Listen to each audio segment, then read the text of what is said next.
Bonjour à vous, chers choisis de Jésus. Le message numéro 18 du 3e volume veut nous faire prendre conscience que les moyens de notre Dieu sont meilleurs que les nôtres. Il est plus capable de solutionner les problèmes que nous. Lui, il est le Tout-Puissant. Voici la prière que je lui formulais ce matin-là. Ce matin du 17 juillet 2000. Seigneur Jésus, je vous présente mon impuissance, mon manque de foi et mes limites qui m'empêchent de vivre pleinement dans la foi lorsque je suis obligé de vaguer aux affaires. C'est facile de vivre dans la foi lorsqu'on est à l'intérieur d'une église, mais lorsqu'on est dans le monde, lorsqu'on revient dans notre monde d'affaires, est-ce que c'est une autre chose à prendre? Et je sens qu'il y a pour moi un virage qui n'est pas encore effectué et devant lequel je suis impuissant. Vous seuls pouvez le réaliser. Envoyez vos saints anges sur ma route. Certains d'entre eux ont sans doute comme mission et spécifique de voir à la bonne marche du monde des affaires. Merci d'entendre et d'exaucer ma pauvre prière. Je vous aime. La réponse. Mon tout petit, j'ai entendu ta demande et je la fais mienne auprès du Père. Un grand virage se prépare pour toi et tu le ressens au fond de ton cœur. Il est important que tu connaisses les obstacles qui nuisent à ta progression de ce grand virage. Ce sont les attaches qui persistent et elles sont nombreuses. Pour t'aider à les voir et à demander au Père de venir les couper, voici la liste de quelques-unes. Il y en avait certainement encore beaucoup d'autres. Puis il peut en rester encore beaucoup. La confiance dans tes solutions. Lorsqu'on était dans les affaires en direction d'entreprise, nous avons appris à faire confiance en soi. Et lorsque notre confiance en nous est trop grande, eh bien, il n'y a pas de place pour donner notre confiance en Dieu. La confiance en des personnes pour t'aider à solutionner un problème.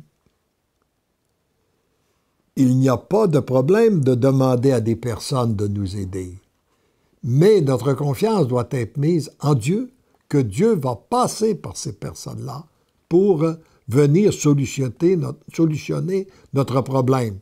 De la même façon que lorsque je suis malade, je dois aller voir un médecin pour être traité, mais je mets ma confiance en Dieu, sachant qu'il peut passer par un médecin pour me traiter. Troisièmement, ton attachement aux biens matériels. Lorsqu'on a passé une vie dans le domaine des affaires, à bâtir des entreprises, on s'est créé des attachements à tous ces biens matériels-là. Et ça devient des véritables obstacles sur notre route pour entrer dans une relation plus grande avec notre Dieu. Ton attachement à ta réputation dans ce domaine. L'orgueil qui prend place. On veut être bon, on veut être bien considéré. Et ça, c'est des attaches à notre réputation. Ton attachement à tes convictions sur le plan des affaires. Comme tu es disposé en ce moment, il est bien d'accepter que toutes ces attaches soient coupées. Mais il te faut plus que cela. À ce propos, je t'ai enseigné qu'il n'y a une seule façon de chasser les ténèbres, c'est d'y mettre la lumière. Avez-vous déjà expérimenté de chasser les ténèbres dans une pièce lorsqu'il fait noir? Eh bien, essayez, vous n'y arrivez pas. Vous mettez la lumière et les ténèbres sont disparues.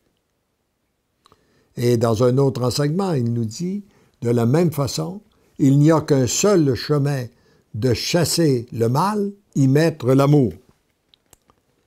Et c'est ainsi qu'en mettant davantage ta confiance dans ton Dieu, à la communion des saints et les saints anges, les autres appuis s'estompent et disparaîtront d'eux-mêmes.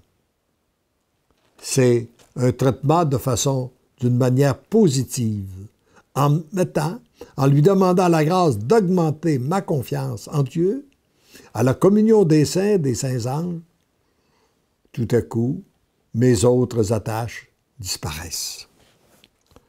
Tu ne peux mettre toute ta confiance en Dieu pour solutionner un problème et en même temps garder confiance en tes moyens. Si tu mets ta confiance en Dieu, tu te dois d'accepter que ses moyens soient meilleurs que les tiens, que ses pensées sont meilleures que les tiennes. Ce qui m'a fait souvent dire en badinant, je n'ai un seul problème avec mon Dieu, c'est qu'il ne pense pas comme moi, mais il pense mieux que moi. Il te faut donc accepter que ta façon de penser et de faire soit remise en question, changée et transformée.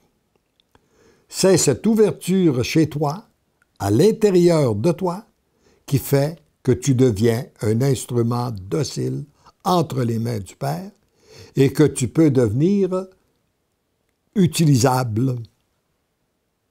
Cette confiance que tu as à donner et à redonner à ton Père du ciel est basée sur l'amour qu'il te porte et que tu reconnais.